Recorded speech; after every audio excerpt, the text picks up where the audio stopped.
The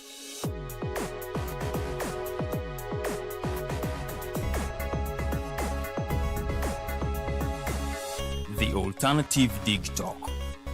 Real issues, real talk.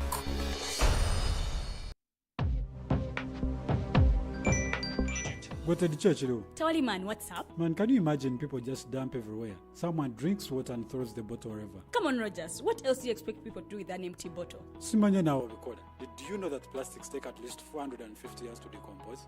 What? That's a long time. Exactly. Because plastics are made out of a lightweight and flexible material that doesn't decompose easily.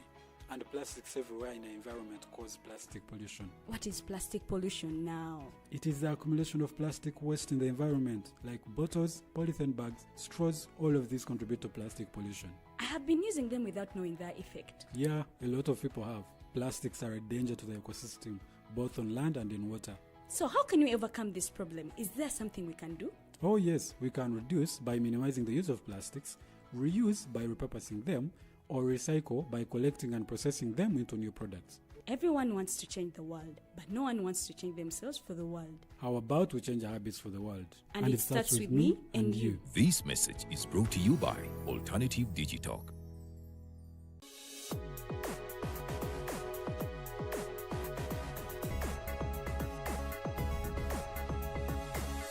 The Alternative Dig Talk. Real issues, real talk. I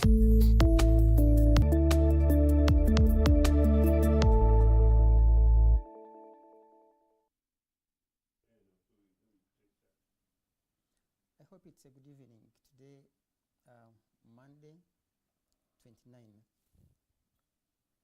September. We are streaming live on our social media pages. That's the Alternative Uganda Facebook page, Digitalk TV Facebook page, and also YouTube channel, The Alternative Uganda. Gladly, today we have not too new, Namakajo Derrick. He's a lawyer, but also doubles as the Deputy Secretary General of Democratic Front.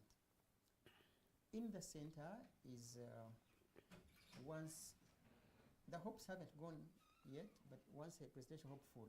She was very, very, very hopeful that she would be a presidential candidate in the 2025-26 general elections. Sadly, she didn't make it there. She will have to explain to our viewers, all of you out there, the reasons for which she wasn't able, whether she was failed or she failed to appear on the ballot. The extreme left is Mr. Joseph Ochieno. He's our permanent panelist who hails from UPC. He also had hope to contest. Sadly, he also didn't make it. I don't know whether he also failed or he was failed. I'll begin with the Council, Namakajo Derrick, to say hello to the viewers from and tell us precisely what is happening in the Democratic Front, whether you are still democratic or you are just there, about to be democratic or undemocratic. Say hello to the viewers, Council. Yes, hello in a democratic way, viewers. As said earlier on, I'm Namakajo Derrick, and I send salutations to everyone. When my brother Norman was introducing the panelists, it seems that perhaps I'm mistakenly placed in the wrong panel. You are the most junior, eh? Depending on I might be the most junior now because the people I'm with, their hopes are for running presidential materials, both of them. Materials. So I believe it is because of perhaps of my capacity that Digitalks saw me fit to share the same panel with Madam and Mr. President, hopefully come 2031. From DF, we are doing good. We are totally democratic, considering the fact that what we implement are organ-based decisions. We do not come on board to implement individual decisions. Council, can you justify doing good when a whole political party that claims to have structures bottom up fails to get one person to contest for presidency? No, it's not about failing to get, but it's about standing by what you communicate to the people. Ideally, when we came from a certain alliance we had formed when we were still in the Justice Forum. That is the whole alliance. We used to communicate to the people that we don't have any instance and any reason as to why we should go in the elections still having Mr. Museveni and his appointed commission with no electoral reforms. When I talk about electoral reforms, we are talking about strategic electoral reforms, not just electoral reforms got from spaces. So when we sat as the National Executive Committee of the Democratic Front, a good number of people were saying, no, let us front a presidential candidate. Other people were saying, no, if we can't agree on fronting a presidential candidate, let us get a person we can run with and support. And a group of us, the small people, were saying, no, with valid reasons, we don't have any reason as to why we should go in the presidential elections. Rather, let us go into the grassroots strategies by participating in parliamentary elections and local government elections. Not until Ugandans realize that we need deliberate, strategic, and meaningful electoral reforms to host Mr. Museveni. We hold it there because you have 1,000 questions from me, from your submissions when it comes to participatory or non-participatory at any levels, because the bottom line is the entire process is organized under the very person from where the lower levels you are going to contest.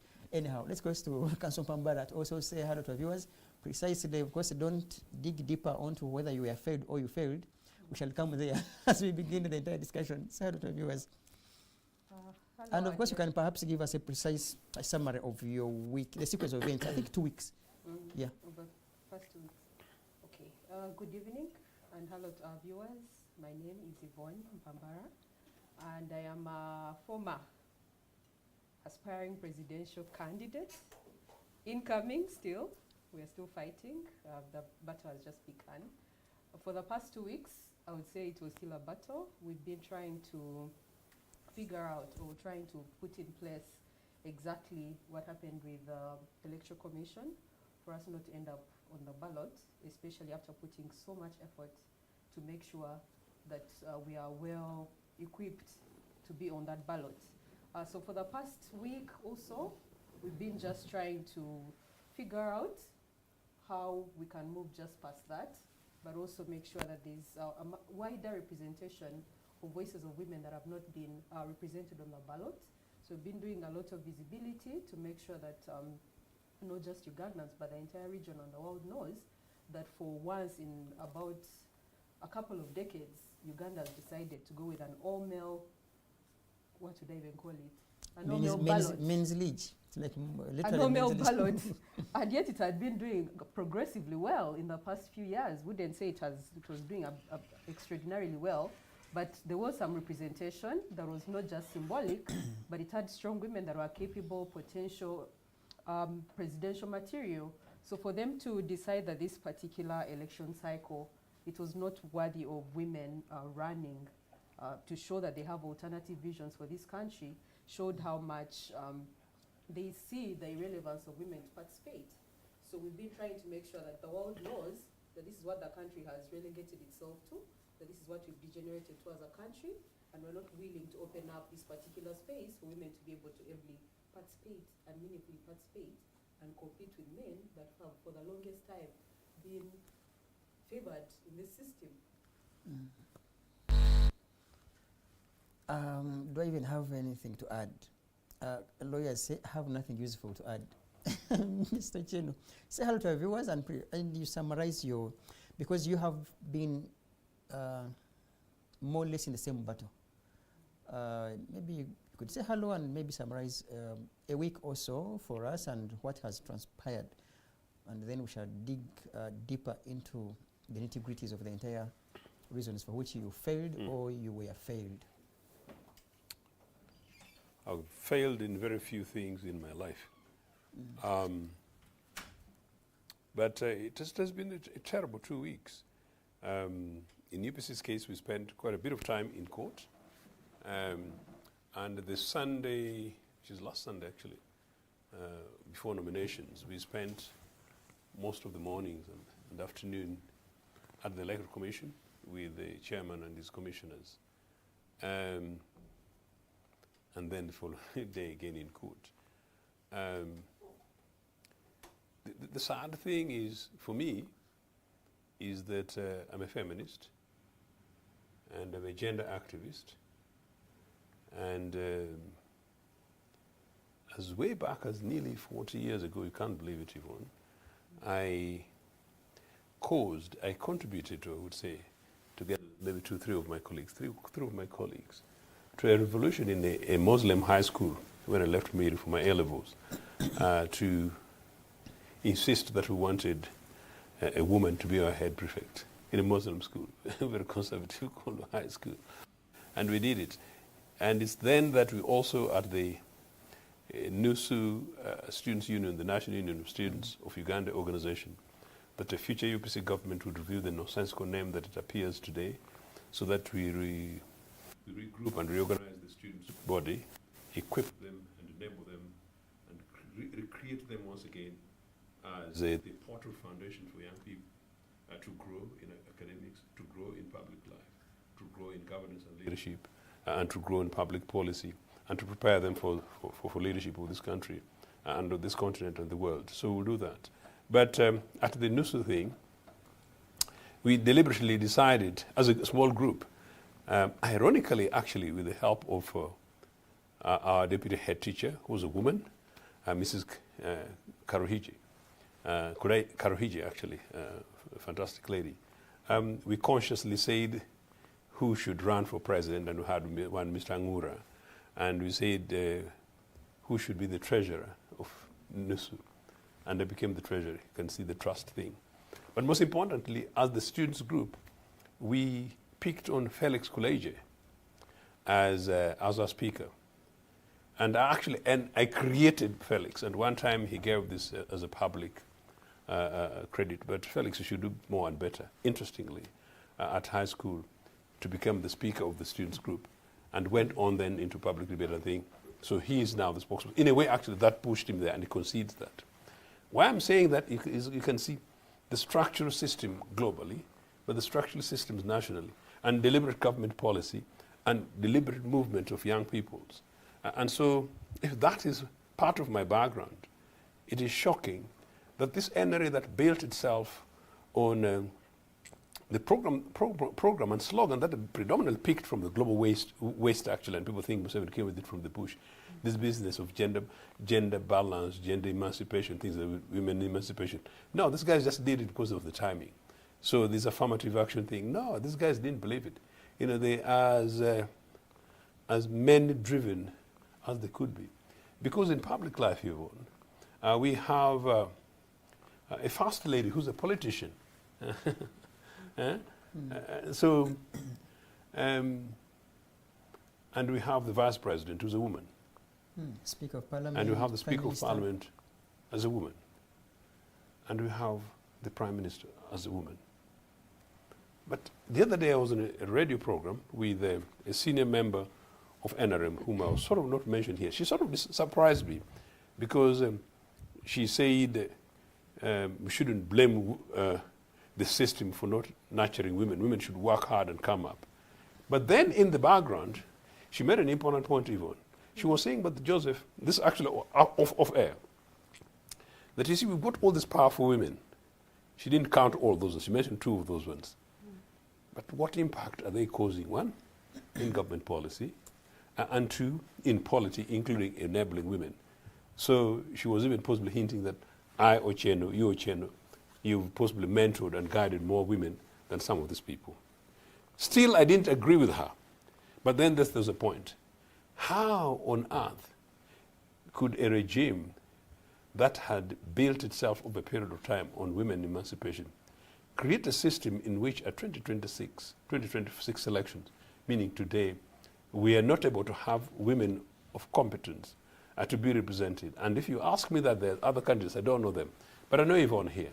So to tell me that Yvonne cannot be a presidential candidate, and so therefore a young president of the Republic of Uganda, is extraordinary. So there is something fundamentally wrong. But number two, what concerns me and the details that we discuss that, maybe we'll leave it to Yvonne. The circumstances under which these women went through the obstacles. Forget about my obstacle, I can talk about it, and we can talk about that later. The obstacles I faced for not then, which made sure that I was not on the ballot. Mine was basically about a system from outside the Electoral Commission, which I don't blame the Electoral Commission, but it's still about institutional structural system. Consciously, if I were president of this country over a period of time, you should be seeing these things happen. But now that you could not say that Mr. Museveni's job it is to look around the country and gather young, beautiful ladies and say, yes, you are, go ahead and become presidential candidates. Because that is not his job.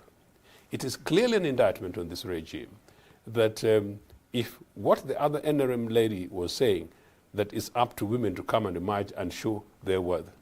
If in 2025 we have incapacity of independent women, and here I'm talking about independent, not about political independence. By the way, I am strongly anti-political independence. We discussed this, Yvonne, you know, in a different way. No, not stopping them as a candidate, but independent women to emerge through NRA, independent women to emerge through UPC, independent women to emerge through different kind of political organizations, and therefore also independent women like Nancy and Yvonne here, who run on their own, meaning they could easily have formed their own political party like Betty Kamin.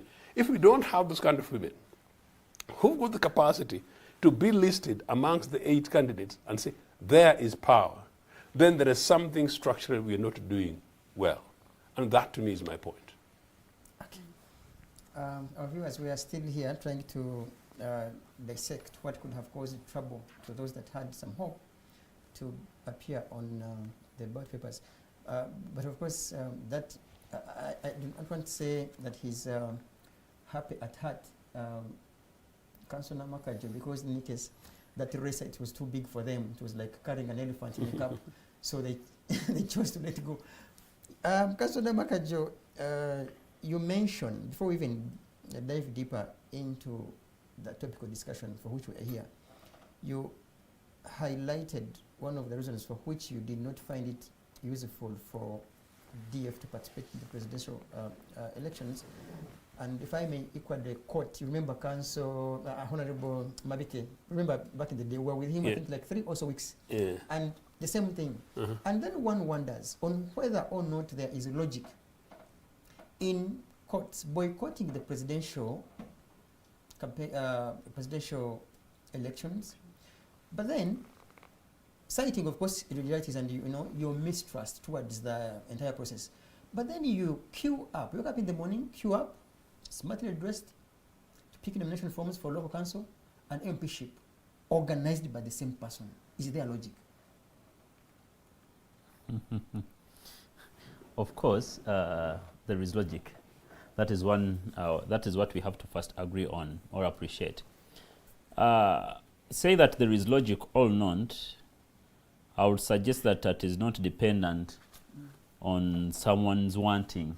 Rather, it has to be a question of reality as Ugandans. This is what we have to first appreciate. One, just hitting back to today's theme, being no independent, and of course no female and female presidential candidate.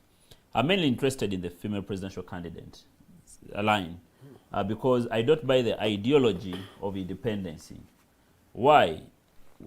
The instance of having political parties in play, one thing that people don't know or appreciate is that political parties are platforms for mentorship and grooming, leadership grooming.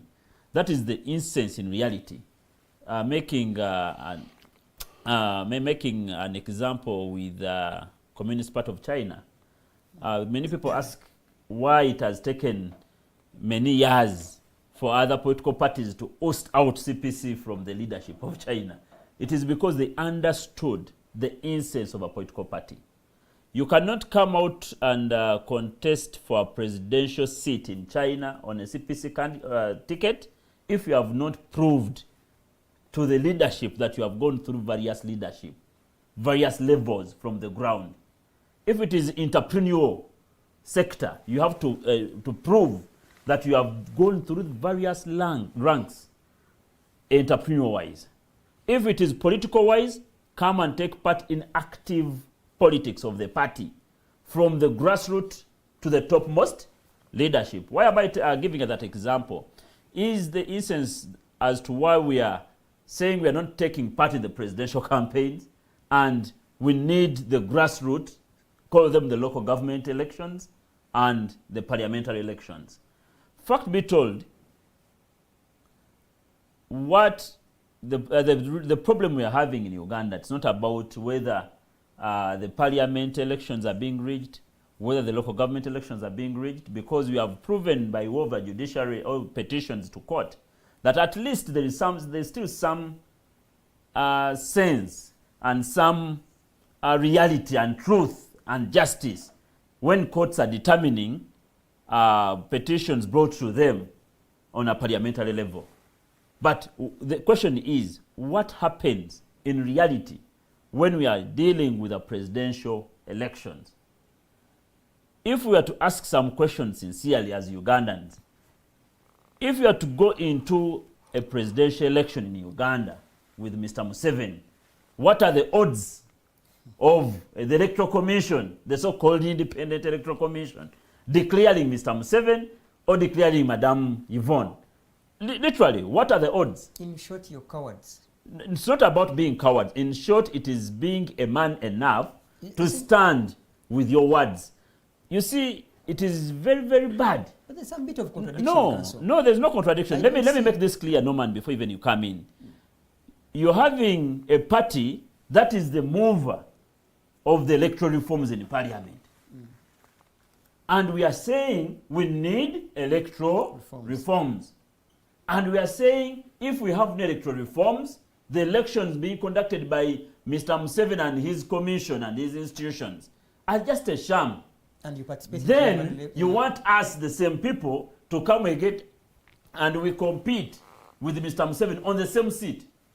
But you're competing. The essence of competing in parliamentary elections, like any other political party, the number one objective is to take power. If it's not that, the second objective to any progressive political party is to mentor young leaders to be good politicians. There is no way you're going to mentor young leaders to be good politicians in the current status of Uganda or current state of Uganda if you don't utilize an opportunity of entering parliament. One thing that we cannot run away of is to look for avenues of fundraising for a political party. Political parties are fundraised through parliamentary representations. Oh, so I will now hear you on behalf of the viewers. So in short, you also want to go to parliament and tap onto the iPod. We need to tap into the fundraising opportunities available. Why? That is the number one tool that will help all political parties in Uganda to take an opportunity to mentor leaders. No man, you cannot mentor a young politician. You cannot mentor a young person into becoming a good leader if you don't have finances. You can't. You see, without any prejudice. Exactly. And it's on record. This is not blackmail. You have been in Jema.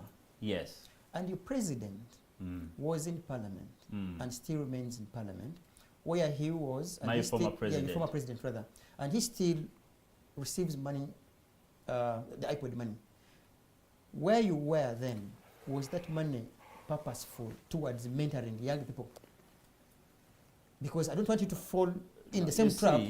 You have members in parliament and you face what you faced in Jema. You see, I wouldn't, as of now, I wouldn't want to be in position to talk about issues regarding Jema, because the number one reason as to why we had to come out democratically to call for elections, party elections, is for reasons like that. We had to believe, or we had issues regarding accountability and transparency. For you to have a good chairperson youth wing, a good youth wing leadership, you have to facilitate it. Definitely. And any political party that does not facilitate the youth wing, or all wings, even the women leagues, that means that it is just having those things in paper. If you have the women league, ensure that you champion, ensure that you support those leagues on behalf of the political parties. It takes us back to what the elder judges have talked about. When the elder judges was talking about having no female aspirant or candidate, female candidate in the race, he took us back to the political party setup. As of now, we have no champion, a female champion, in all political parties in Uganda. You can tell me Alisa Araso, being the national coordinator of ANT, but ideally also is not a champion. No, when I talk about champion, give me a party president. Okay, no, literally, give me a party president of any political party in Uganda who is a female person. Who do you blame that to? That's what we are talking about. We shall not blame person internally, I mean directly, but we have to first appreciate that however much we have systems, theoretically, that do provide for women emancipation. When I was studying law, I majored in gender and human rights. I'm a tutor of gender. But there is what we can agree that a person is a good advocate of female emancipation, theoretically. But when we come practically, the system doesn't allow. But also we personally as Ugandans, we need to appreciate that if you're a product of women emancipation, what have you done to help the system build other people? That is why all the female people who are successful we have, female leaders, female politicians we have people are still blaming them. That why are you still coming back to run? Who are those people? Where are they? Those people you have mentored. So Leslie, we need to just appreciate the role of political parties. It is not just to come that we wait for the electoral year, you come and participate. Even political parties have not, there's no political party that has fielded a female candidate. But over years, all female candidates we have seen, they have come independent. What's wrong with political parties? No, my party has, though. The question here becomes, I doubt whether you would want to be in a discussion where perhaps PFF or even DF itself or CP or any other party that has sat and forced a female member to come and contest. Perhaps, I mean, their constitutions are clear. So what that they did? That they forced? You say that they forced? They allow any party member to contest. So once they step back, for instance, we have. Wait a second, Council Mpambara. We have Mpambara there, brilliant, but couldn't choose amongst any political parties. So even when you blame political parties, also blame individuals like Mpambara and others who choose not to participate in any political party, and they choose to come independent. So about political parties not supporting people to contest, I think this should be blamed onto the individuals. No, let me take that. Yeah. You guys, let me take that, because I represent a political party, and I'm a champion on these issues, and we don't want to mix, including to blame. In fact, as I said earlier, these are institutional issues. It points at NRA as a system. It's an indictment on them over 40 years. Shambolic. I campaigned over many, many years that this affirmative action nonsense was a ploy to mobilize and organize women like zombies to follow this organization so that they entrench themselves. And it was a ploy to get money from IMF and World Bank. And it was a ploy to get a few darlings from London and Washington. I know some of them. That's very important. And particularly, it's a nasty ploy to sway Ugandan women, not only in massive poverty, but who are usually the most vulnerable when it comes to issues of poverty, whether it's city, unemployment, domestic violence, insecurity. Look at the conflict in northern Uganda, look at Karamoja, predominant majority Karamoja street children here. So it's a ploy. So institutional, structural. We actually even have a ministry for gender. And what is it doing? Then move away from that, then come to this question of political parties. Political parties are victims of the institutional malaise, where we have political parties that have also been created and founded to push particular agenda. The third element of that, I hope you guys get me, is question of leadership. In other words, when I was talking about NR, I was talking about broad leadership. Deliberate leadership to nurture, engage, and mainstream a critical mass of a population. And that's women and young people, as I was saying.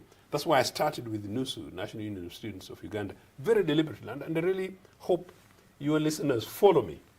You know, that is deliberate, but starts from the top. A conscious government.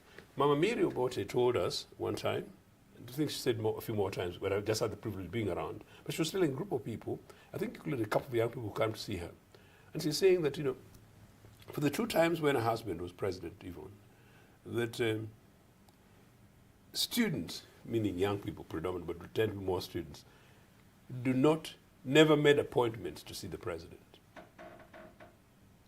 Students never made appointments to see her husband. And at their home in Kololo, there was a net open door policy for everybody, but a net open door policy for students with even less security, young people. But I also know something, that Obote's approach of government, I'll bring his approach, but really for this deliberate thing, vision, was if there was going to be a budget speech or spending rounds coming the next week, usually 2 or 3 days before, you know, consultation takes place, line ministers would retreat to his home in Kololo. They would sit over a meal with Mama Miria. Granted, the nonsense, they say the guy was a drunkard. They drank, and like everybody else. So there will be some beers and Matthews and things like that, and food and everything else. And they go on to talking, brainstorming. Usually in there would be a couple of usual suspect ministers. Some relatives, Yvonne might have an idea who they were, once in a while, maybe those days. And then 2, predominantly, the line minister would be there. So suppose it was a discussion about maybe agriculture, so the Minister of Agriculture would be there. And maybe the usual 2, 3 friends and related. But then usually there would be a professor, like the Mujaja Kikis of this world, common names. And then they would also have student leaders. You guys, you get me? Yeah. So that is what used to happen. Now, imagine that is the pot of government. My brother Norbert Mao is telling you that there is a special room for discussion. But now look at how government is working. Under the critical policy, the young people, possibly students from Makerere University, plus 1 from Chambogo, then National Teachers or Technical College coming in there. So deliberate government policy. Now, back then to political parties, what do you do? So from UPC's government perspective, that's the thing. So you can imagine what was happening in UPC as a political party. The Rugundas, the Olaras, including Ochieno. Is slightly late. I was very, very unlucky. Late beneficiary of that. I was not part of, never got opportunity to government, but you can have an idea. But more recently, what happens? I wrote a paper in 1996. I was still quite young and sharp. So I wrote a paper to Milton Obote on the mainstream of youth and women in the party. Very impressive, but the guy himself is a massive, young, cautious person. But I'll cut the story short. Fast forward, you know, in 1991, when Obote set up the Presidential Police Commission in Uganda, when parties were banned, these bandits were still enjoying Kampala, he appointed Cecile Ogwal as chair of the Presidential Police Commission, meaning the first political party in this country big to have a woman effectively as our president here at home because Obote was in exile.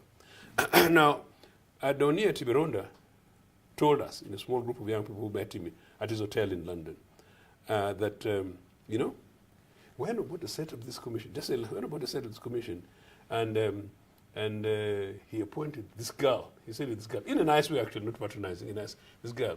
So we're wondering, you know, why is he now appointing this girl? Because in cabinet terms, Cecilia was junior. But Obote was setting up the leadership of the party. The president was in exile, vice president in exile, vice president in Luzira, Paul Mwanga, who told you about this NRA guys and you thought he was joking, secretary general in exile. Assistant Secretary General in terms of administration was Cecile Ogwal. So she was technically the most senior person. But Obote could have appointed anybody to be the chair, but he appointed Cecile. Now, that is deliberate policy. Now imagine Cecile Ogwal, the Iron Lady. So effectively the first women leader of a powerful political organization in this country. And then come the death of Obote, and then of course, I'm a net contributor to these things. We had Mama Miriam as first president of the first presidential candidate and first female president of an independent political party anywhere on the continent. So that is deliberate. But finally, how does that happen? It happens, as I said, through structured schools, education systems like that. Now, the point I think you are raising, where political parties ought to be held accountable.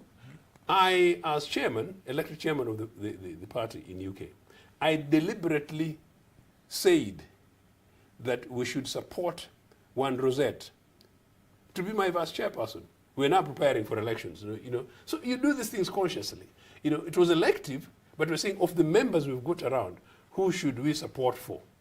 You know, I am going for chairperson. Who should be my vice? Who should be secretary general, general secretary? So you do that. So these things can and should be done consciously by political leaders. So I'm saying that because I don't want us to keep blaming everyone else but us. So to suggest that the Yvonnes have failed, you know, or they refuse to go to political parties, it is true some of them may not want to join political parties because some of them, for different reasons, because of the political parties have been demonized in the country, particularly young people like that, it will be difficult. But genuinely, it's our jobs to persuade the Yvonnes to join our mainstream political parties now. The Yvonnes don't want to join political parties where the leaders are eating with dubious people in the night and pretending to have breakfast in the morning. Okay. They don't want to join political parties where people are fighting and quarreling.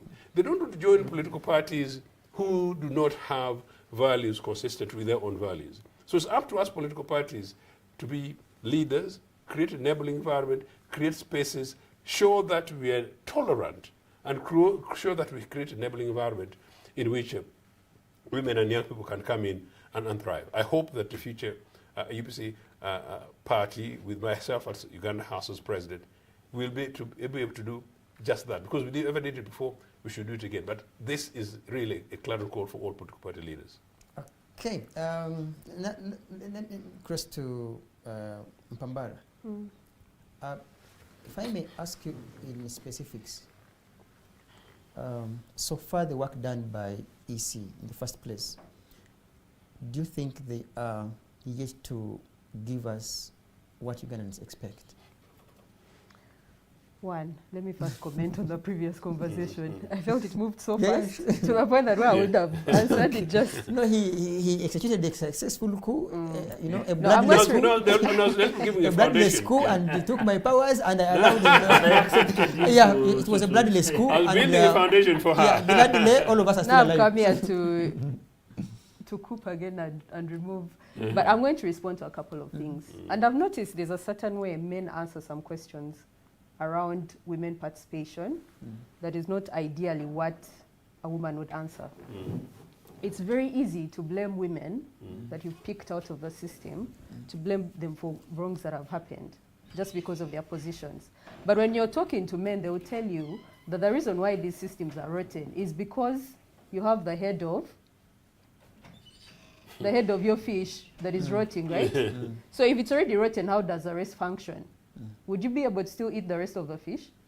Some people have considered to chop. It's rotten, it's rotten. But there's a certain, and because oppression is deeply entrenched, there's a way women are grouped. They are pulled out of that rotten system, and they're made to account a certain way that men are not made to account. Because men are part of this rotten system as well. How are they performing? So when you're blaming the prime minister, you're blaming the vice president, you're blaming, yet you know that there's this power here is centralized, aren't you necessarily plucking them out of this entire rotten? 3 bonds, you're pulling them out and saying you should be performing better than you are because you're a woman, you're in this position. It's not fair. It's not fair. Because when men are blaming Museveni, they are going to blame Museveni as a central body that is making all decisions in this country. So you can't expect the VP to do her role. She's in a rotten system as well. So if they are not able to perform their role, how will women do it? That's one. Secondly, I think there are so many dishonest conversations around meritocracy that we keep having without necessarily looking at the different biases of what has been happening. When you're looking at classes or class and how it affects participants, it's a very easy debate. People can easily debate it. When it comes to gender, it becomes complicated. They will tell you as a woman, why can't you ably compete? What's stopping you? But yet you know that a poor person is not capable of competing because they don't have resources. So how come in that particular moment you forget all the biases that women have gone through for centuries and decades, and you're willing to hold them at the same accountability level as people that have had a start line at the beginning of, they've had a race and you're putting a woman who is literally a tortoise to compete with these people that are Usain Bolt. It doesn't make sense. Because I can't able compete if that is the analogy or that is the line you give me as well. You know, I keep giving this analogy. If you put Usain Bolt at a start line and a person who has been in a wheelchair all their lives, can they race the same? Can they? Definitely not. So is it a fair competition? So why is the conversation around merit very dishonest? How would women able compete in their entire centuries? They've been disadvantaged. How? They don't have resources and you know it. They cannot even lead parties. We are also being dishonest. How many women can actually lead a party? You think someone will wake up and just tell Bobby Wine that get off and I lead your political party? Will he able to leave that seat and say it's okay for a woman to actually lead? It's dishonest. We see what has been happening. Simu 7 is just even one person trying to challenge him for the top chairperson seat at NRM. What did he do? There are so many institutionalized biases that have been that are there against women, and we need to be honest about that. So when we're looking at reforms and policy, what we put in place for women to able compete, putting in mind how many centuries of disadvantage and disfranchisement that has happened to them for them to be able to compete. So this conversation is not honest when we're having it outside the bounds of what oppression has been for women this entire period. It's not honest. But you see, for some reason, one wonders for how long, just like the young people say, you know, I want to believe that the three of you know about which I consider a very lame statement of government etuyambe. You know that phrase every now and again, because women, for instance, just like the youth, are many as compared to those that we are blaming, the system which is led by the president and of course his leadership. What is it that you people have not done Who are these to convince, people? I mean the women, for instance, because you are many, and you have heard the president gladly say, I got you, I mean, from the kitchen to, you know, that patronizing thing. and then they're like, wow, and even he fronts the people that he points out the examples. What have you done in particular? Those of you that, because you belong to a clique of those that are empowered. I mean, and you cannot run away from that. What have you, the empowered women, done to bring back those that seem to be obsessed with what they don't even know? That you look, we are being hoodwinked, and this is the way to go. We'll go back to the point that Mr. Ochieno was talking about. If it's institutional rot, how much can you do? When Ugandans are complaining about what Museveni has done to Uganda, is that a single person issue? Is that a single Ugandan issue for us to address? Definitely not. It's a rotten system. That's what it is. When we're telling you can't change most of these things because you have to overhaul the system, what do we mean? It means the system can't work as it is right now. So you can't also expect women to do their role in a system that is rotten. How will they do it? How will they do it? How have Ugandans failed to remove Museveni? Maybe for some reason, people blame it onto those that the likes of Namakajo and others in political parties, that some of them don't even have a clear picture of what they even want to change, or even the clear manifesto. We have had an argument. I mean, some of them, I mean political parties, for instance. Okay. Perhaps it would also run back to you that I have, I think, read a tweet from Crispin Kaheru. And I implore you to look for it, where he says, elites, that research has now proven that elites don't participate in an election. Every now and again, their participation keeps dropping.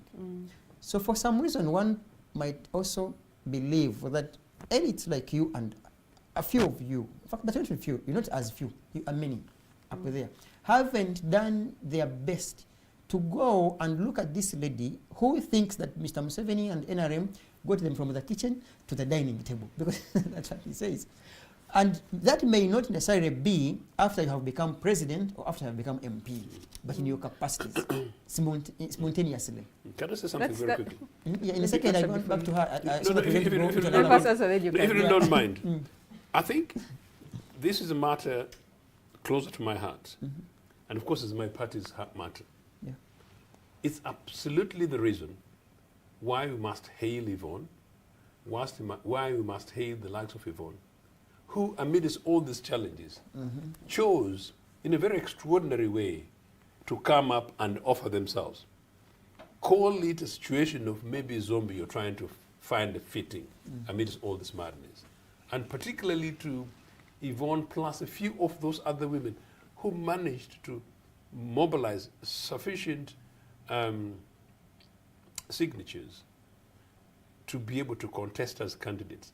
Now, regardless, even if possibly they just about did not meet the threshold, but they did enough, even that question of threshold, I have an issue with it.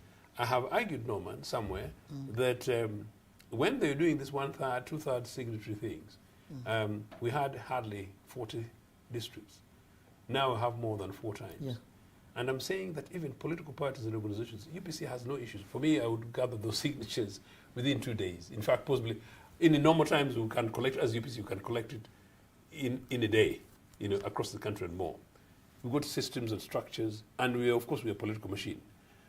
However weak and compromised, But for individuals, it's not particularly easy, even individuals with lots of money.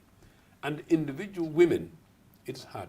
And if individual women with prejudices, and individual women, Yvonne will almost have in maybe 50% of our infrastructure, naturally, perhaps representatives who are women, some of whom, without prejudice, may even end up being 20-year-old, 35-year-old girls going around, and even being pushed by a border man who thinks she's a girl for date, and she's asking for signatures, kind of stuff.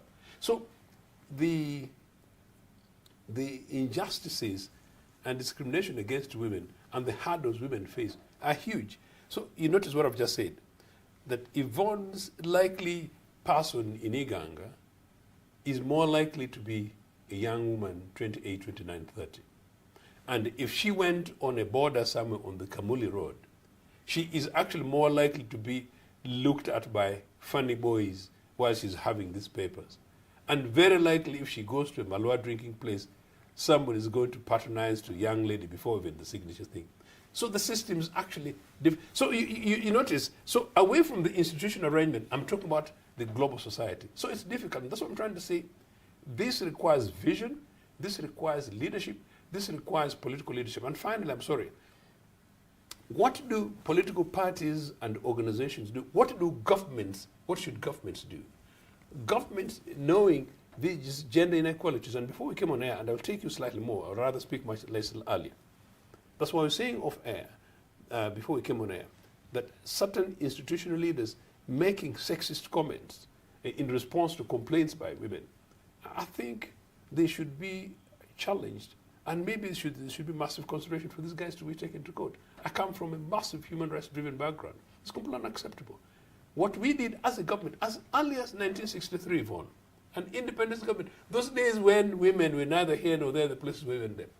But the government, as early as 1963, we said we want to build girl-child schools, and we opened them. You see, what are you trying to do? So that is the answer. So the answer is not for Yvonne and those average girls who are not going to school. The answer is for government and so-called political and intellectual elites to say, how do we deal with this? How do we deal with the matters of street children in Karamoja? Not because they say that what brings them into Kampala. So you do that. So it's deliberate education. What are the challenges facing women? Water. What are the challenges facing women? Access to housing. What are the challenges facing women? Insecurity. What is the challenges facing them? Domestic violence. What are the challenges facing them?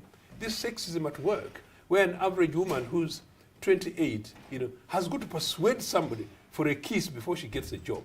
So if that is the difficulty that woman is getting, that woman in the next 10 years is unlikely to have got a job, which is good enough to be able to make her available as a councillor 5. And that means that she's possibly unlikely at 40 to have joined a political party and showed their presence and looked like presidential material, as Nigerians would say, and so therefore be able to go ahead and compete with Chagulani in those positions. So it's institutional. So these things are deep. I really hope political parties, I really hope you guys in the media, and I really hope this regime critiques this thing and see it as a big national security challenge facing us for the future, rather than point scoring things, one for short-termism, and then two playing who's who, playing blame games. Okay, thank you, Mr. Joseph Ochieno. I want to cross to Mpambara and use your 5 minutes, and then we shall go into a break. Come back, of course, with the question you had asked me, I didn't answer. Yeah, sorry. No, those are some of the. Okay, use your 5 minutes to respond to what I asked. And shall cross the. I'll not say anything else until break then. Your call just comes untimely, Can you and of course answer it the question becomes again? successful. Finish with it, yeah. Could you kindly? No, I was pause it asking, again? so far with the work done, because all of us ought to accept that there is some bit of work done by EC. And I was asking, with so far the work done, do you think that they are yet to usher in something like Ugandans expect? Save for not having been nominated. No. Also basing on what Yeah, yes. sure, yeah. That question is not an open-ended question.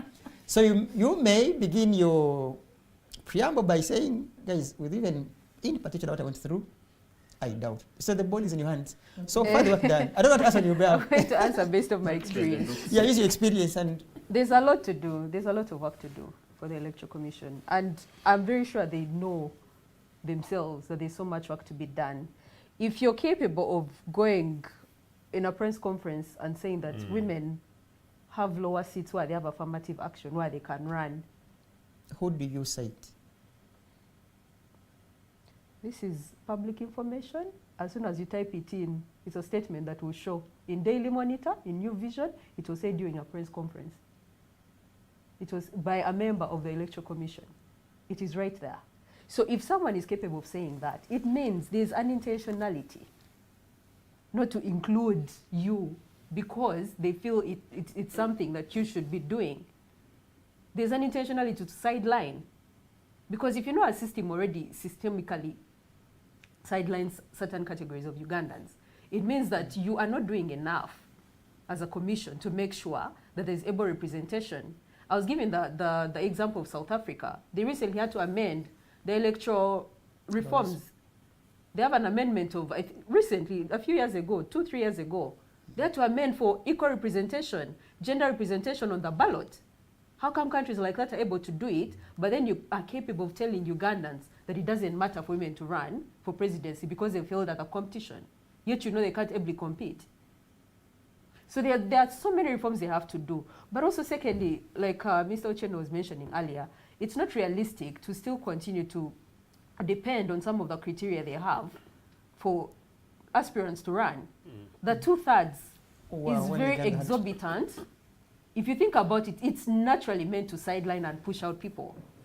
It's meant to do that because, you know, it also entails so many resources that a lot of candidates don't have. So it's either this system tells us they don't want any independents to run, and that will make us question what level of democracy we have, because again, you flaunted this system to us and told us that we have the pluralism, we have the democracy for Ugandans to be able to participate and show that it's a free country of alternatives, of voices. But then at the same time, you're showing us clearly that you are not meant to participate because you're an independent. We've been saying it like it's a dirty word. I don't understand. I've grown up knowing it's okay to run as an independent. But then out of the blue, now we are being restructured back into, realign yourselves into political parties. Stigmatized for being independent. If we are not seeing the role modelship or the mentorship coming out of political parties, we have a right to divert and give our alternative vote to someone else. If I may ask you in behalf of the viewers, were you failed or you failed? I was failed by the system. I was intentionally failed. With specifics, how were you failed? We were sabotaged in the field with the supporter forms, which we realized on the 3rd attempt. And if you ask anyone, majority of people I've been in contact with, including Joseph himself, I was crying to these people every day, telling them I don't know what's happening. I was being gaslit to believe that it's me who is not a potential leader to mobilize my support at grassroots, not realizing that there were intentional forces that were actually sabotaging the efforts. So I was being failed. They were sabotaging files and hijacking files from the field. One was hijacked from Soroti. I complained that 45 districts were stolen in the first 2 weeks. I had to start all over again. And even after starting all over again, they stole the second file. Did you report the matter to the authorities or you let go? I did report it to EC, but they didn't do anything about it. I still have those messages. I sent to them messages and told them, is this how this system is supposed to be working? People sabotage my files. And they said, no, keep pushing. You still have time to collect. And then secondly, when we reach the verification process, because eventually we got all of them, and like I said, I gave in extra districts to make up for what I'd been losing. So they can see I'm also potentially pushing, I'm fiercely pushing, because I deserve to be on that ballot. I came with 110 districts. And the first verification, I remember what he looks like, a dark-skinned gentleman. He pulled the first file, flipped through like this. He said, these signatures look like they were done by a bored person. He said, are these human? I asked him, do you think a robot sat down and signed for you these things? I said, no, take your files. Take them. No one will accept them. Seriously, they did not go beyond his desk to be verified, and he told you to. They did not. He chased me. I came back the next day. They told me the same thing. They said, go and change your signatures. They look like they were forged by one person. Tell me how one person can sit down and write things for 110 districts. How? How? So tell me what kind of verification process that is by the Electoral Commission. They need to do reforms around it, because clearly it's not just. If you're using one individual to go through people's files and say, from here, it is a final decision-making process and final decision for you not to enter the nomination race, then tell us that that's how it is. But it wasn't transparent. We have, I don't want to say, and let me avoid the statement I wanted to apply. If I may ask, all said, and of course now done, in a two-way traffic, because it's done unless otherwise you and the rest of the people that say we have failed won't appear on a ballot. And then I want to ask, what is next for your political journey? Are you going to sit back and look on, or you are going to back up some person, and of course through that person, and you exhibit your anger, justifiable anger, for lack of another word? Is that question directed? It is yours. I have a problem with so many political parties in this country. And for the grievances I'm going through as a woman, for the reasons why we've not been ably represented, I feel that there are no political parties that are willing to have that battle and fight it for us. So at the end of the day, we ask ourselves, what's the point? Why are we backing up any other man to do the job for us? Because are they going to come out and speak about it? Has any attempted? They are not. I have. I mean, but this is why there's a certain level of voter apathy in Uganda. Yeah, fair enough, yeah. This is the reason why. The women who had come out and said, we are willing to now forego all, whatever this written system is, to vote for Yvonne, now can't vote anymore. Reasons why they don't see any point in this system. They don't see any point in going to vote. So each election cycle, you're having a higher and higher voter apathy. You don't want to question that. Of course, it works for the system. They know it. They know it. But Ugandans are now in trouble. And I don't think majority of political parties are willing to do that work, to fight and make sure that women remain a big part of governance. They are not. Because even they are willing to protect their power. They don't want to do the work. So every time they're asking us, who are you willing to back? And I'm looking at 8 men, and I'm wondering, what's the point of me backing 8 men who are not willing to defend me at the end of the day? Okay. Thank you, Yvonne. And as we go into a break, you will have, if it were a school, they would say homework.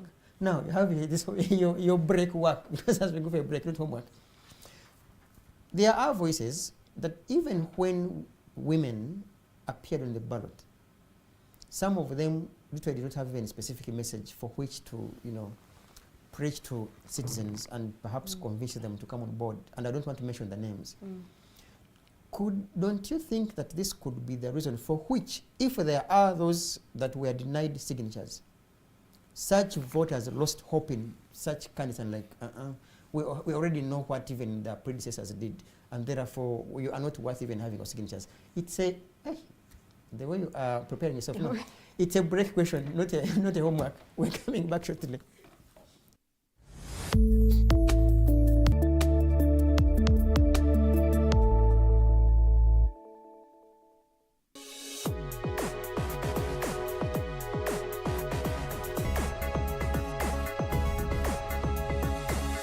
The Alternative Dig Talk. real issues, real talk.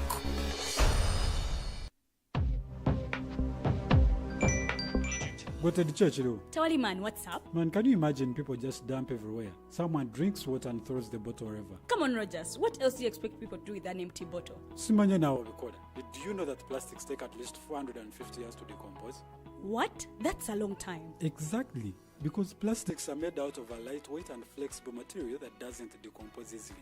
And plastics everywhere in the environment cause plastic pollution. What is plastic pollution now? It is the accumulation of plastic waste in the environment, like bottles, polythene bags, straws. All of these contribute to plastic pollution.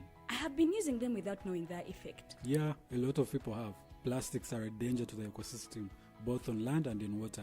So how can we overcome this problem? Is there something we can do? Oh yes, we can reduce by minimizing the use of plastics, reuse by repurposing them, or recycle by collecting and processing them into new products. Everyone wants to change the world, but no one wants to change themselves for the world. How about we change our habits for the world? And it starts with me and you. This message is brought to you by Alternative Digitalk.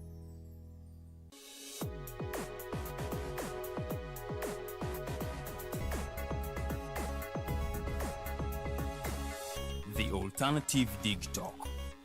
Real issues, real talk.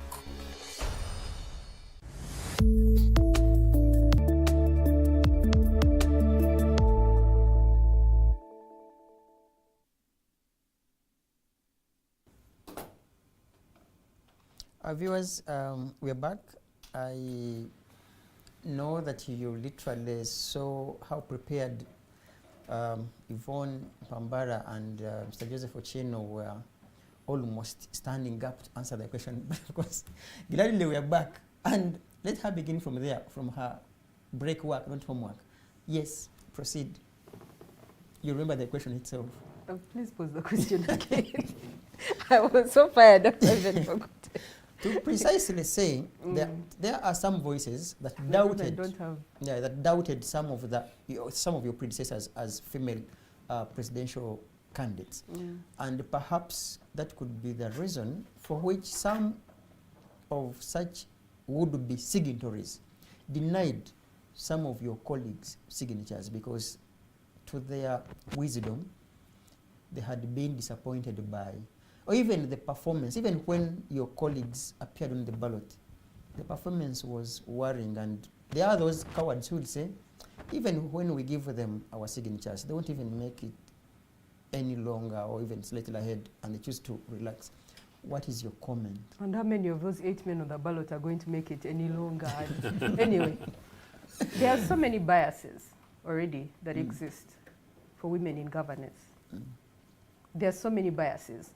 I feel when majority of people are saying, even when you're on the ballot, you fail to do A, B, C, D, again, they are trying to still sideline you. Thank you, Mbele. To that point that as a woman, you should be doing exceptionally well for you to actually be standing out in these spaces. And yet you have so many men that are just there doing nonsense. Forgive my French. They are doing absolute nonsense. There's no woman that has stood so far who has not convinced me that she's a capable leader. All that from Miria Obote.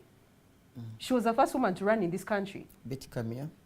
Betty Kamia came next. They've all shown very possible potential. That are capable leaders. Up to Nancy. Yeah. When you listen to that very brilliant woman, Betty Kamia, same thing. Maureen, same thing. Very brilliant. But you want to sideline women and exclude their voices because, as usual, because your biases are mostly based on appearance of these women, you're not even listening. But you listen to men that are feeding you nonsensical manifestos. You're bloating yourself with systems of men, of 10, 11 men, saying absolute nonsense. But you're not listening to women. You see, so you go straight to a bias because systemically that is how you've been trained your whole life, to believe that women are not meant to be in these spaces. Let me ask you with due honesty, Mpambara. You have put on record that your predecessors had very wonderful manifestos, very wonderful message. What makes one gather not even 5% with such a wonderful message, in your view? But women have been actually doing quite well. If you look at majority of these ballots, if they're doing better than men, I mean, to me, they are doing well. They are doing well. Because also there's this exceptionalism that is meant for women that I don't understand. you carry their failures at a much higher pedestal than men's failures. But you're all ably competing in a system that is doing the same thing to you, not so. Yeah, sure. When Mabirizi was running in 2016, you did not compare his failure to Museveni's, but you are willing to compare who? Maureen's failure Because your majority. at you the have- level. you No, have a bigger number of, no. Voters. Because the same biases When you you- have right now, when you even look- the voters have them, when you even look the at electorate has when you them. look at the rallies out there, chances are young people and women will be majority. And in the event that you have such big numbers of women turning up to listen to the message, where is the problem? That your message, well, it's as good as you mention it, but when it comes to voting, this message, like the voter seems to lose the message along the way as they go to the ballot paper. To answer you, I don't know why when it's women running, everyone believes the system suddenly works. You've complained several election periods that Museveni has rigged votes. What makes you think he hasn't rigged even for the women who are running? What makes him exceptional to be able to beat him than the other potential candidates that you've had on the ballots? The system is also rigged against them. It was also rigged against them as women. It's not just only rigged against Bobby Wine and Besigye. Even the women who have run. Nancy can tell you she has an experience. She said her votes were actually stolen. It's intentional for our system to stay in power with men, so they will make sure that they show that women are performing badly. And frustrate them. And frustrates them. Why should, I mean, if you want retention power, why should they run? It's an intentional system. Okay. We need to be honest. Mr. Joseph, no hang in there, kindly. I don't know whether you want to execute another I'm coup, very sure. another brandless coup. No, But like in a minute across to... No, because all I was- Ideally, I would allow Mr. Joseph to come in, because if I Because- come in, he will make a successful coup again. So let him first come in successfully. I give you the opportunity, Mr. Joseph. maybe, I'll In come the after UPC, you. we are victims of coups in this country. maybe We don't commit coups. maybe in a second. You see, Councillor Namakajo wants to remind me of days in school. Some students without answers. They say, no, but you can ask my colleague. I have Because DF has a lot of questions without answers. Proceed. Yeah. No, I was just a little concerned, as I think Yvonne successfully suggested, that it is strictly unreasonable and unfair to make the case that because women previously did not perform well, that particularly these people who are doing the signatories in rural spaces would necessarily have opted out. I think structurally, as we say, as we discussed, I don't think the issue is about ordinary people giving the signatories. I think the bigger problem has been in the high office, and I've been quite concerned that some of the claims and allegations as presented by Yvonne, that if true, that these are the experiences she had at the Electoral Commission, it is something that we need to take on. I will personally take this up myself. You need to take it up as Fourth Estate. I think political parties and organizations ought to take it up. And I think women's groups ought to take it up. I think the Equal Opportunities Commission ought to take this up. And all the human rights related organizations. And I think this is how we put pressure when we're campaigning for change and campaigning for better. I think we've been rather content with the mediocrity in our national politics in the last 40 years. Things happen, we lament 1, 2, 3 days and forget. I think, Yvonne, if I'm advising, you should not let go this. I can promise you I will be part of those to basically push this to make, so that we basically make this space a space which is all-inclusive, and particularly for women and younger people who constitute the majority in this country, but for whom the major public policies are made in their names, they're massively exploited, and yet they're, at the end of the day, the biggest victims. I had some other thing that I think has gone off my head, but I think I've remembered it. To suggest that people in the villages, the Electoral Commission says the signatures look the same. There are signatures and the spaces for national IDs numbers, not so? If the spaces for national IDs, it means somebody is saying that in rural Uganda, one individual is able to go around villages and gather national IDs for 100 people in the very least. Because the point is that if that is happening, it against an indictment on this system that local government is not working, and there is huge national security implications. if the national IDs, which are the most, should be ideally protective documents, they're more important than passports, are documents that somebody at the Electoral Commission is suggesting can be played around with by 100 people in a particular district. That means the system is not working. So where is national security here? Now, having talked about that, some people have complained, on the other hand, that apparently ISO were the ones calling people to check. There have been nuances and suggestions by Yvonne about interruptions locally. So what is the role of national security in the process of election management? What is their relationship with the independent electoral commission? These are things that we need to be able to pick up. But back to this then. How do ESU guys pick up a phone? Are they, the issue saying that they hand out private documents to Museveni's dubious security organizations? So the implications are huge. Okay. Councillor Namakajo. Yes, please. I know you are I know you might be worried because when you ask about the DF, non-participation in the process, like this is trouble. Anyhow, now that you do not have a candidate, I want to refer you to a trending message by a one Honorable Muhammad Nsereko, who gladly, while with you in Masaka, he washed his hands clean, thinking you are going to support him through this race. Unfortunately, you didn't. What I ask of you now is to inform the public. Now that DF doesn't have a candidate, what are your plans? Yes, one, let me first say this, that political parties do not operate in the way like how people take marriage vows. Marriage vows are in between a man and a woman who move and go down the aisle and take the vows. If the so-called statement of my elder brother Muhammad Nsereko is trending, I would call that a marriage vow, if any, he had with perhaps the Right Honorable Matthias Mpuga. Those are just individual promises.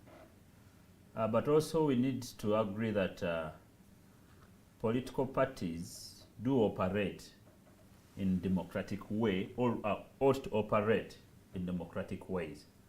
The reason as to why before registering a political party or political organ, the Electoral Commission or even the law mandates that a political party has to be governed or shall be governed by a constitution. And in the Democratic Front Constitution, it stipulates clearly various levels of leadership, from the grassroots to the topmost. And I remember back then, many people were asking the Right Honorable Matthias Mpuga, what is your next step? Are you coming back for Member of Parliament race or for the presidential race? And he made a statement that the party's National Executive Committee shall decide what next for my next move. What does it mean? That is a democratic statement. It shows that, yes, whereas I am the party president, but I don't take some decisions lightly.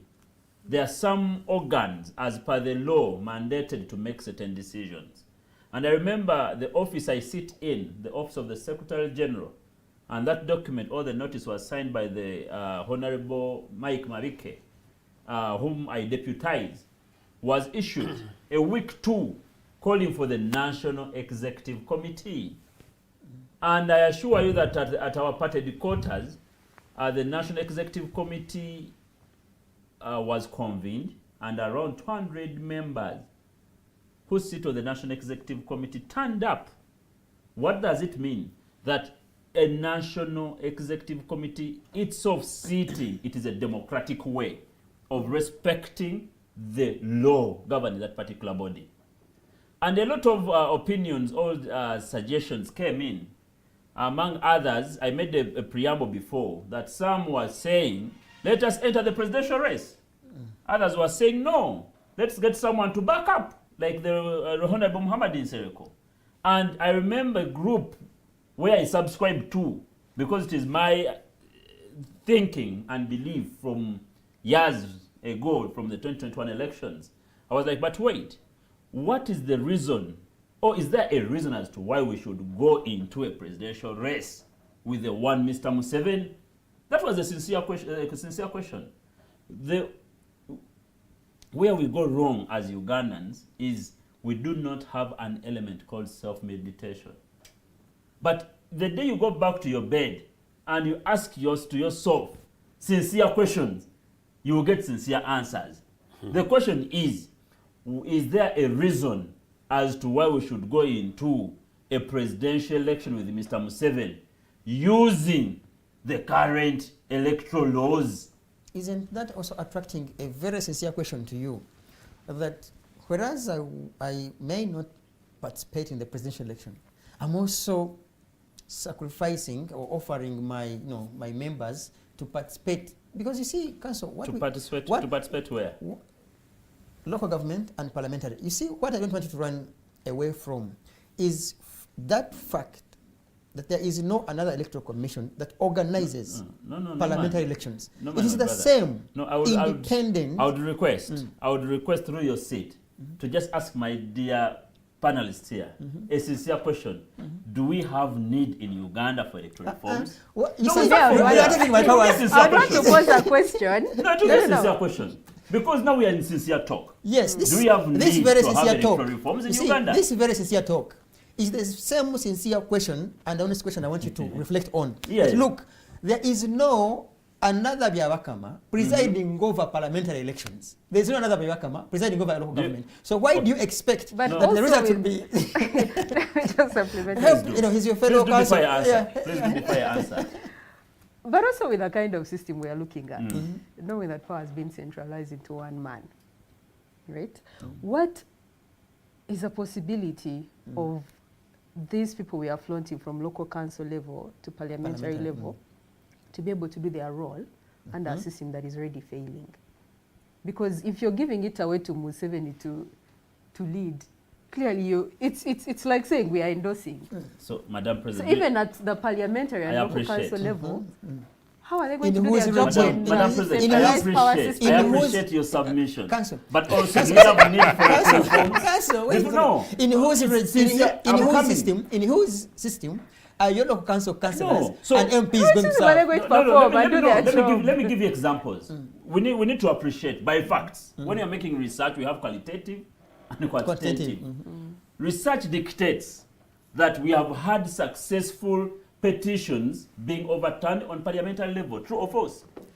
True. Thank you. Research dictates that we have not had successful petitions being passed on the presidential level. True or false? Achieved? No, true or false? No, true. What have they achieved? What have they achieved? This is what we have to first appreciate is one, that laws are passed through legislature, right?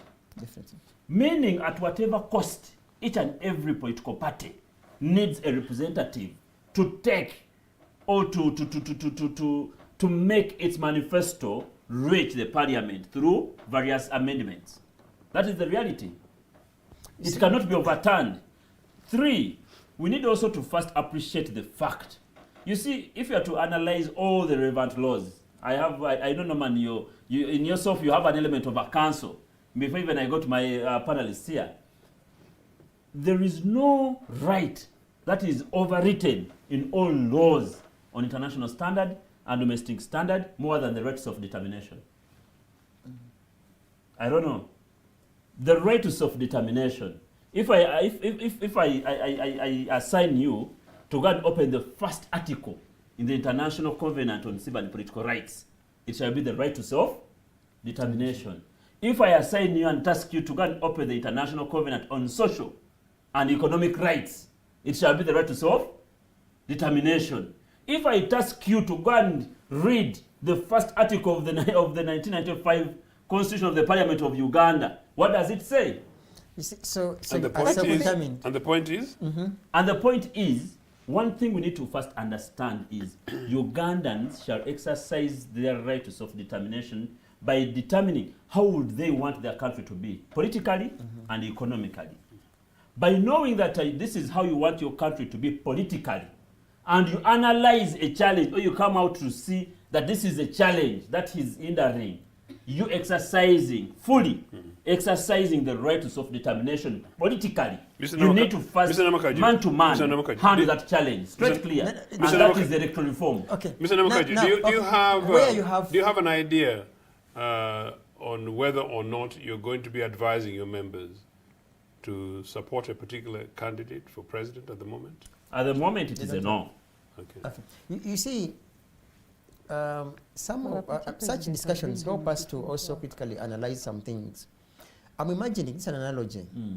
I'm imagining a big tray of rice, for instance. The other side, the rice is mixed with some bit of sand. And you say, we're not going to eat from the other side. But let us gamble and see whether this side tastes fair. Because, so literally, they are avoiding that side of the presidency. And now this is a mindset that we are facing as Ugandans. We have failed to differentiate between the result of a parliamentary election and the result of a presidential election. We need to first agree on that. Let me make an example. UPC has had almost twice court decisions annulling Mr. Jimmy Aken as the party president, right? And regardless of all that, Mr. Jimmy Aken has gone on to act as the party president. Has it stopped Uganda House from hosting Mr. Jimmy Aken? Where are the offices of UPC? Council, no, I'm making a clear picture that there are some things you need to differentiate and there are some things you need to fight heads on. Let's appreciate the fact, in reality, that Uganda itself, to have a change in its foundation, in the head of the fish, as you said, we need an electoral reform, strategically and meaningful electoral reforms.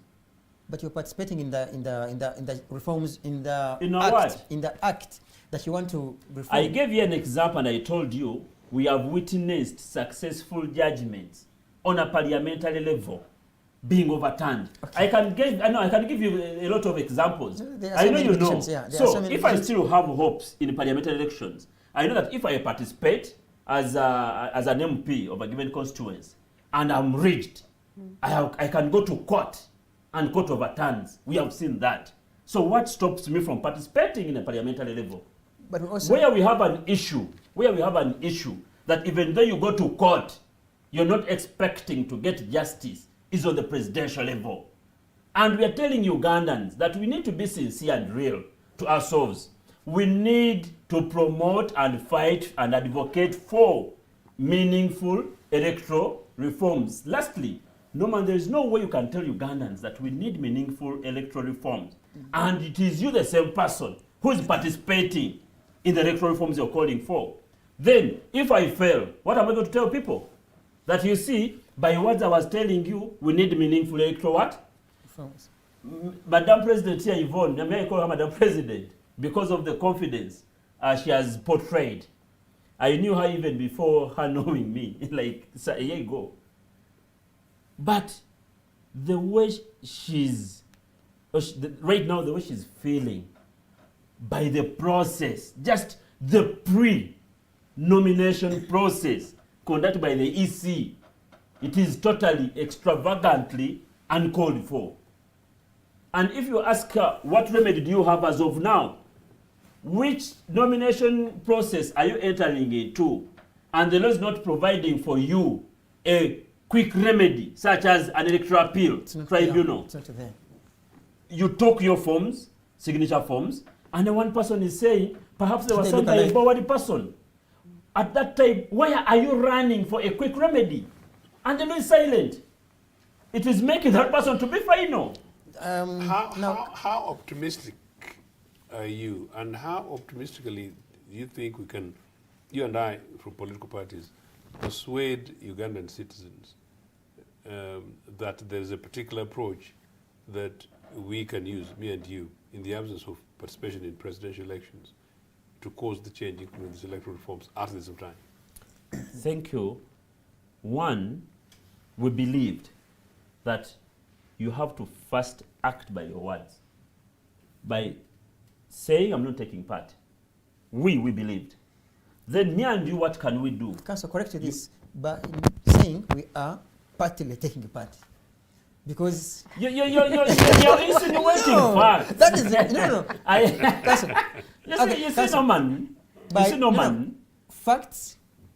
Facts speak for themselves. That is one. So you are partly participating. And I gave you the rationale, the ratio dissident as to why parliamentary elections still do carry weight and reason to participate in. Thank you. When we appreciate that, we have to first appreciate the kind of electorates we are having. One panelist here, Madam President here said that for you to appreciate or to win at times or to come up with a vibe, the electorate has to see you as the loudest candidate. Ugandans do not and will never appreciate reasonable mouthpieces. I have been with Senior Elder Joseph Ochieno in various sessions, but I assure you that if we are to invite people to come and be in the audience, few people who understand will come and tap into your knowledge. Most of the Ugandans, the ones we call youths, move along with slogans. Need for electoral reforms is not the first time. SEDU. Yeah, I remember there was SEDU came up and compiled, around 2016, compiled a book on electoral reforms. Court, in 2016, after the Mama Babazi saga, came out and pronounced, even made timelines when we need to have some things changed up to date. The strategy is this. When court martial was still trying civilians civilians have been still trying in the court martial. My brother Norman, you remember very well that perhaps me and Aaron were victims of perhaps police at a court premise. We were being arrested at that time. We demanded for the decision in Michael Kabazi Guruka. We failed to get it peacefully. We decided to move and walk to meet the Chief Justice. Police stopped us at the court gate, stopping advocates from entering court premise, discussing a court matter. Police had the guts of stopping us. We had to pull the gate open so that we enter. But all that, what did it hope? It hoped now to to start make civilians, Ugandans awake. Oh wait, kumbe we can try to move along and capture along like with this kind of agenda. The civil society, I remember by that time headed by Dr. Businje, the Agathas also came up and joined the campaign. By the time people got to know, Ugandans had started coming up from all corners to start to say, we need the Michael Kabazi Guruka. Right now, what did we get? We got the judgment in favor of Ugandans. Why is it that we cannot stand as one, devise all means and strategies?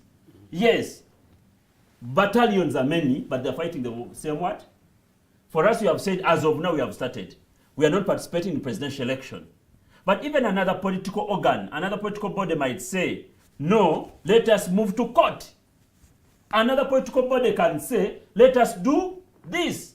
But I assure you, all political players, whenever we reach into general elections, the word need for electoral reforms loses meaning.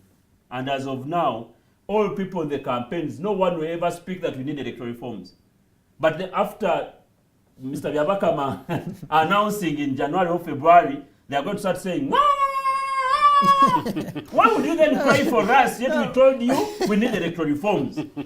You know the results, then you start saying, let us get meaningful, strategic reforms. And lastly, it is what we call the strategic. As a matter of fact, there is not going to be a presidential campaign that will use that sound. I will remind you back without here. Without sound, I doubt. I will remind you back here that we have had a candidate who is crying meow. But lastly, a bit, the last remedy we must have as all political players, democratically, is to adopt and understand the meaning of strategic public interest litigation. As Ugandans, we have failed to understand that. Last year, Norman, you know the fact that last year it is globally, it is known as the year of elections. A lot of countries had elections last year. I was lucky that I had to observe some of the elections in South Africa and among other many countries. I tried to observe. But I assure you, most of those countries we are thinking about, the countries that held the elections last year, what they had to first fight for is there are two things: strategic public interest litigation that gives rise to the advocacy and fighting of meaningful electoral reforms. My sister, my president here was told, you have lower seats down there. What is the effect? Are we leaving that statement there? Can we try to get evidence as to that? And we come up to appreciate strategic, meaningful reforms. As we are speaking now, today, we had the case of Kizza Besigye versus the Cabinet Secretary of Kenya. Yeah. When they were arrested in Kenya, I was in Kenya. They were arrested, deported back, illegally and unlawfully. Could we say that we could have sat back home? Today, we had the constitutional scheduling conference of Kizza Besigye and Obed Lutale versus Attorney General in the Constitutional Court today at the same time. And people were asking ourselves, what is the rationale of two states giving us the same dates of the same whatever? Are you trying to frustrate the legal team? But strategically, what do we mean when we talk about strategic public interest litigation? If you before that, what are you going to do? So as political players, we need to come and make Ugandans understand in a meaningful way that we need electoral reforms. If UPC is taking us to court, let's go back to court. If we are saying we are not participating, let's do that. If we are saying we are going in for procession, let's do that. But not into a dogmatic procession with no meaning. We just have people dogmatically proceed on two rallies. Then after there, you come out dogmatically and tell people, what? We shall not emerge victorious. Okay, let's look into our democratic values and principles for the better of Uganda. Okay, you see, let's cancel Namakajo Derrick. And if what you are alluding to and, you know, everything you have mentioned really is picked by people of like minds, maybe would have a step forward. But then, I want to cross to Mpambara, Yvonne. And I will not avoid saying that now that history has put you on record for having been failed to be on this ballot paper.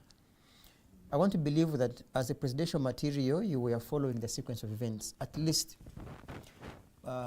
basic speech highlights upon nominations for the rest of the candidates that were able to be nominated. And I highlight the president's message that protecting the gains. Honorable Mafabi said he wants to bring money to the pockets of citizens. Among others,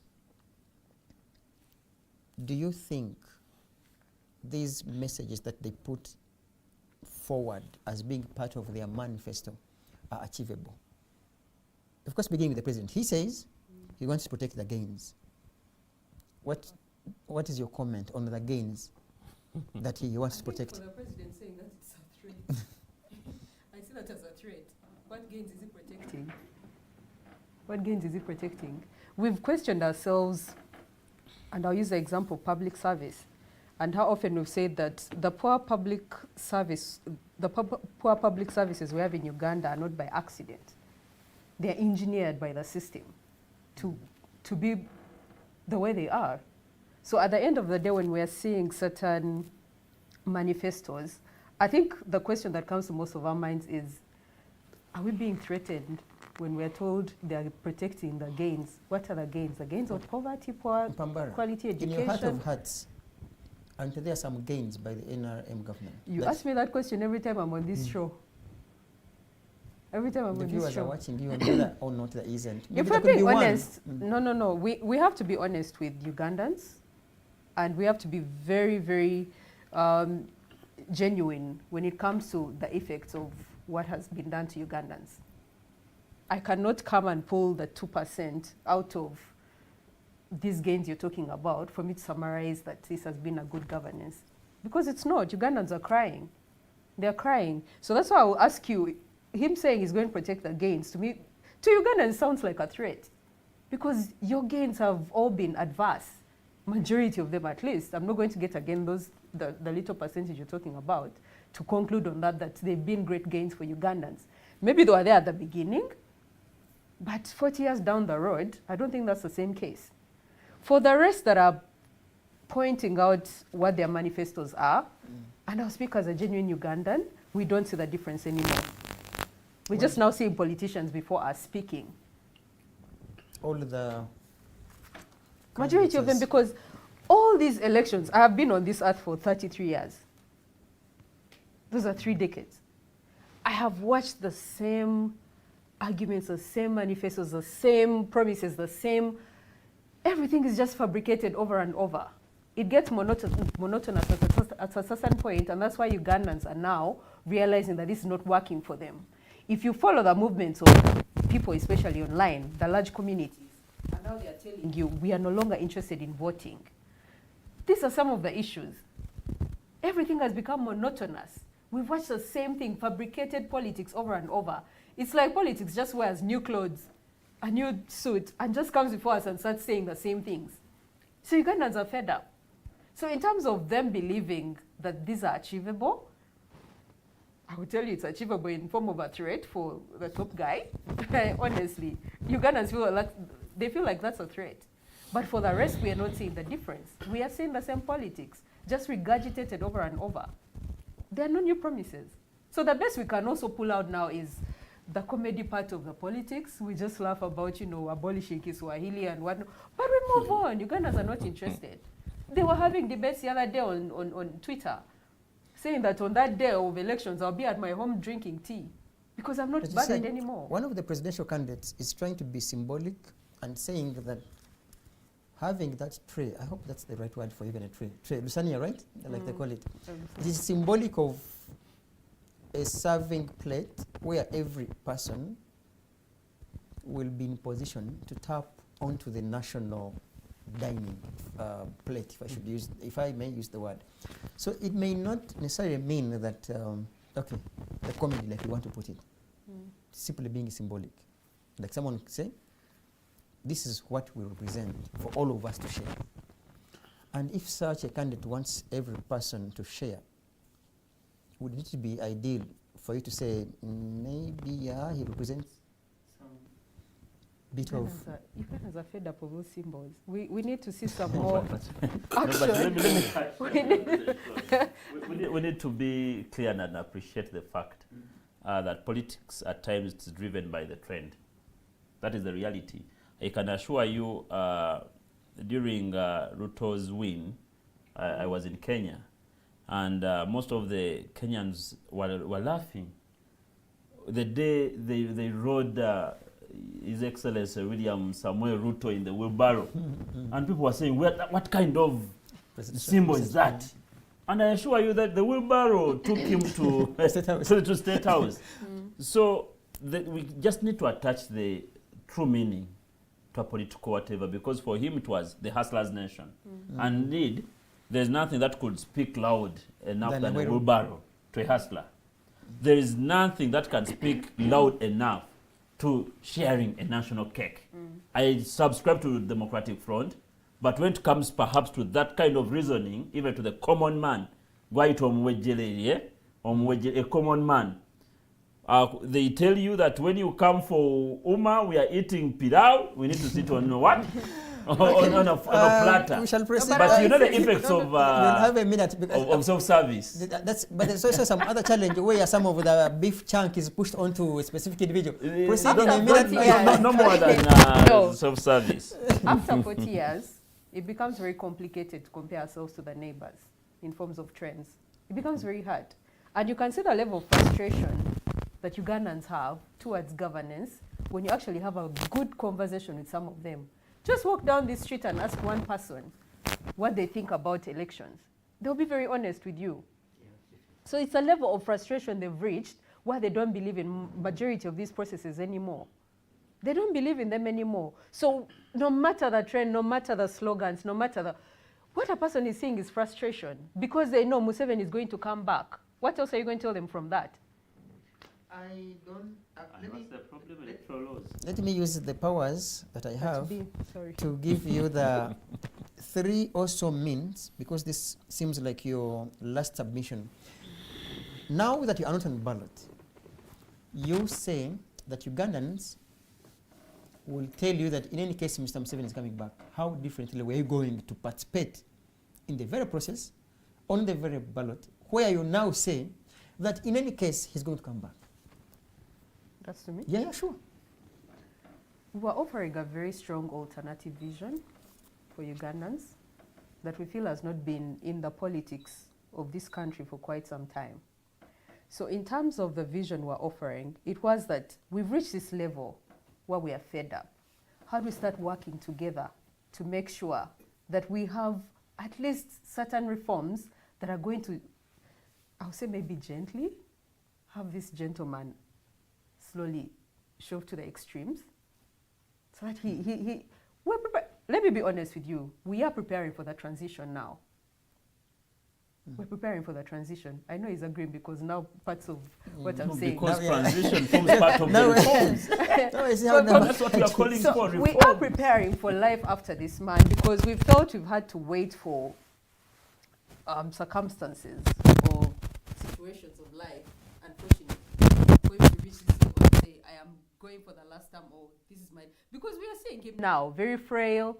He's honestly, if he goes past this term, it's going to be very, very unfortunate. Maybe to remind you, he said his grandfather lived for 100 and how many years?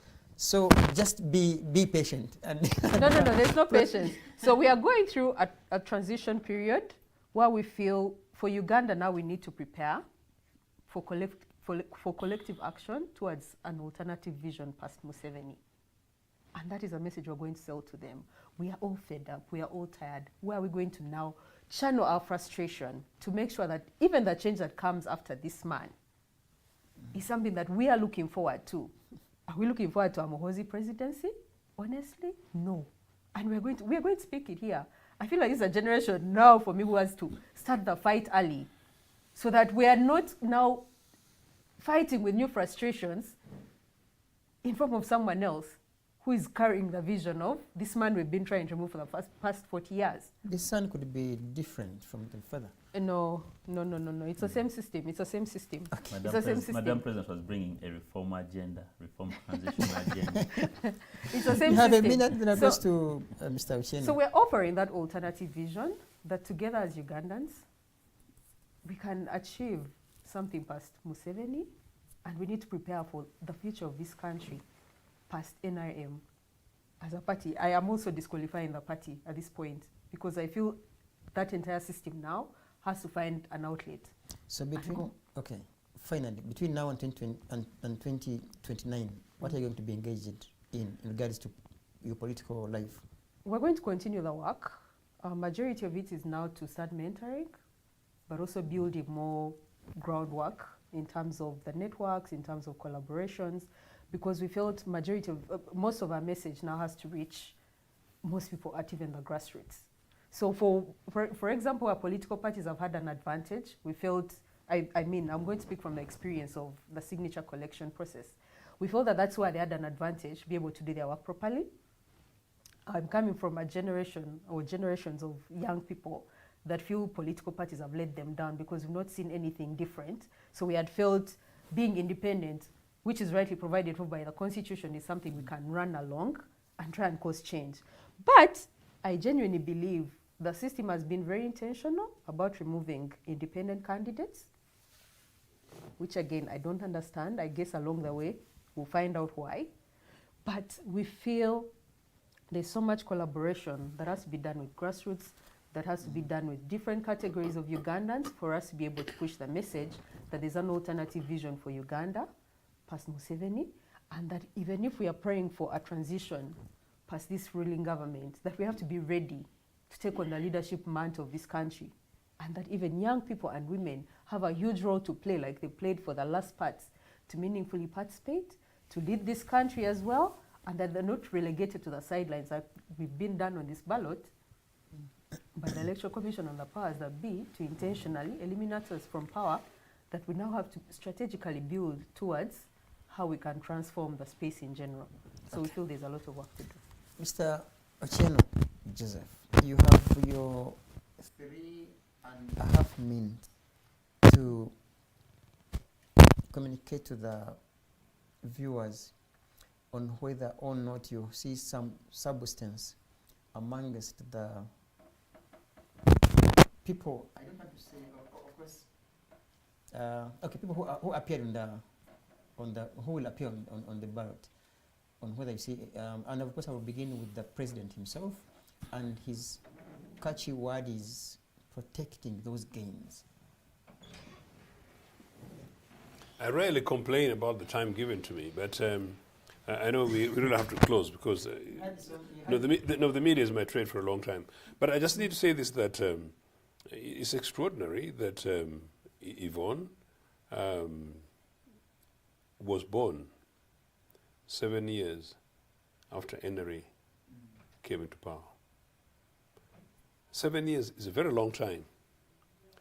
UPC2 governed in just under 4.5 years, delivered massive reforms to this country between 1981 and 85. 7 years of ban on political parties, 7 years of brutality against UPC members and leaders of political parties and demonization of political parties and organizations, massive support from Western countries whose interest in this country was nothing but to loot and build a strategic hegemonic program to exploit the continent. It's not surprising that political parties returned 15 years later. So Yvonne was now about 14, 15, you know. So the first 15 years of her life, no clue about political parties and organizations, and nothing else but continuous demonization. It's not surprising that she's where she is at the moment, as far as values and of political parties and in terms of their roles, and weakened parties that have been infiltrated and frustrated. Yvonne's nearest opportunity would have been in 2016 if UPC fielded a candidate post. That was the second time for her, but roughly at a critical moment when she would be looking much more closely at what political parties and organizations represent. We didn't field the candidate. In 2021, we didn't field the candidate. This time around, we don't have a candidate. In all those three, although the first two were strategic positions of individuals who were in the leadership of UPC, this clearly has been a deliberate system, a program using systems that include the judicial process, the judicial system, to deny Ugandans and my party, a political party, representation at the elections. What has happened is that Ugandans have been, UPC has been denied its flag to appear, but Ugandans have been denied the most ambitious program this country would have as a list, as a manifesto. Because not only do we have the best, but we had the best. And by then, the last elections in 1980, only UPC had a manifesto, Yvonne. UPC had a manifesto, DP did not, NRA didn't. So that's how bad it is in context. So I'm not surprised by the position she takes, but again, that's important. And if she represents a critical majority of young people, Norman, you see the challenges facing us as a country going forward, meaning you and I need to do a lot of work, including through your media, to persuade more young Ugandans to get much more involved and then to get into the mainstream politics, political parties, including what to do. Now, in terms of these 8 individuals, I don't know, I haven't a clue, because I don't know what any of them represent with absolute respect. Genuinely, I don't know what they represent. Museveni, I know, represents himself and his grandchildren, as he said. But beyond that, I genuinely don't know what it represents. And in the last 40 years, it has been the most atrocious years of this country. And I hope Uganda does not ever go through another 40 years in the lifetime of my children and children's children. The rest of the others, I can tell you, I know. Grigori is a good guy, you know. Robert's a good young man who tried to wake up this country. But I don't know what they represent, and I don't know what the political organizations represent. Now, you ask me to read them. I've read manifestos, and I've contributed to writing one. political parties represent values and ideology. I come from an ideologically socio-democratic roots. I would like to be able to see those messages down there.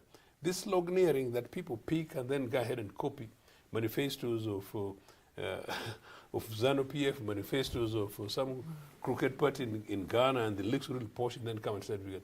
That's neither here nor there. That's why I said you have to see these in the leaders. You have to see it in their voices. You have to see their means. It does not. So I genuinely don't know that there is anything new that is actually coming to our people. But the only thing I can say is this, that whatever happens, Ugandans have been denied critical thinking and critical opportunity. And my worry is that younger Ugandans who have continuously been disenfranchised need to wake up and realize that whatever is happening at this election, the next election is going to be about them. So unless there is anybody with the big ideas, that the UPC big ideas on education, UPC big ideas on health, UPC big ideas on agriculture and infrastructure and jobs and the environment, the big ideas of our national security. This NRA bunch have been around for the last 40 years, and they talk security. But for 20 years, half this country was at war. For 20 of the 40 years, nearly 1/3 of this country was merely at war. People in northern Uganda, northern eastern Uganda were literally effectively in concentration camps. So talk security, what security? Talk security, what security so that the young people of NUP were subject to the other day. Talk in democracy, what democracy when a political party can have a case in court and takes 10 years? What institutional arrangement? So it's bungled. I think we need to do a reset. And whatever happens, I think I agree with Derrick here. I don't know what happens with the next few years. This country needs a reset. We need to have a very urgent national conference, a national conversation that involves all political players and all key participants, including from civil society and people like Yvonne, so that we begin to debate a post-Museveni Uganda in which we heal, reconcile, and seek truth, and be able to redesign a future of Uganda in which people like them can have a genuine future. Okay, thank you, Mr. Ochieno Joseph. I will give Councilor Namakajo strictly 1.5 minutes, and you can have your closing remarks. Oh, Miss, even I can use 5 seconds. The main reason is one, that my By the way, are you contesting for MP? I'm not contesting. Oh. I'm not contesting. By the way, now let me use the 1 minute. You feared the It's not about fearing, but the main instance, I'm one of the people who believe that electorates, to have good leaders, we need to differentiate. Are you a politician good for elective politics, or you're a politician good for technical administrative work? So where do you belong? The reason as to why perhaps I was elected as Deputy Secretary General is, as of now, I believe I'm a good technocrat. I'm a good administrative personnel. And there's no reason as to why I misuse my knowledge and skills by vying for an elective office. You find a person who is good in elective office and is being made a Secretary General. I'm one of the people who believe that a political party to successfully run, it needs a Secretary General who doesn't run for any elective office. I am that person who believes that if you have an elective Secretary General, a Secretary General who is in elective politics, a lot of conflict of interest issues shall have to rise. I also believe that the allocation of resources shall not be done equitably, because, mind you, there is no way you shall have a Secretary General who is the head of the Secretariat failing to allocate to him or herself 10 million of the 100 millions, if any, and people, the beneficiaries are 10, and you think that he or she will give him or herself 10 million and also gives you 10 million. It is totally impossible. So I believe we need to go back and analyze the need and how political parties indeed are meant to run. Those are sincere questions as Ugandans who subscribe to each other, to different political parties, so that even we create room for Yvonne's to feel at liberty and to have the passion of joining the Democratic Front. Because yes, I believe that I am a Secretary General with no other interest. I shall, if Yvonne comes in and she's competing, I shall accord the equitable remedies as I am supposed to do. Okay. Currently, I continue call for the need to advocate for the electoral reforms that Madam President calls the transitional agenda. If you are to read the DA, the Democratic Alliance agenda book, we launched one like 4 months ago, and it stipulates what Yvonne talks about, the transitional agenda. Call it the post-Museveni Uganda times. We need to deliberately, openly enter into a discussion on that. Thank you. Viewers, I want to say thank you for your time. But of course, your data, because we know it's not as easy. And our guests for making it here. Just to say, catch you next time. No man signs out.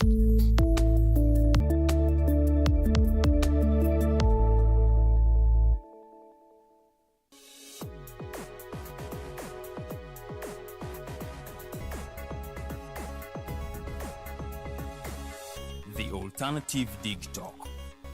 Real issues, real talk.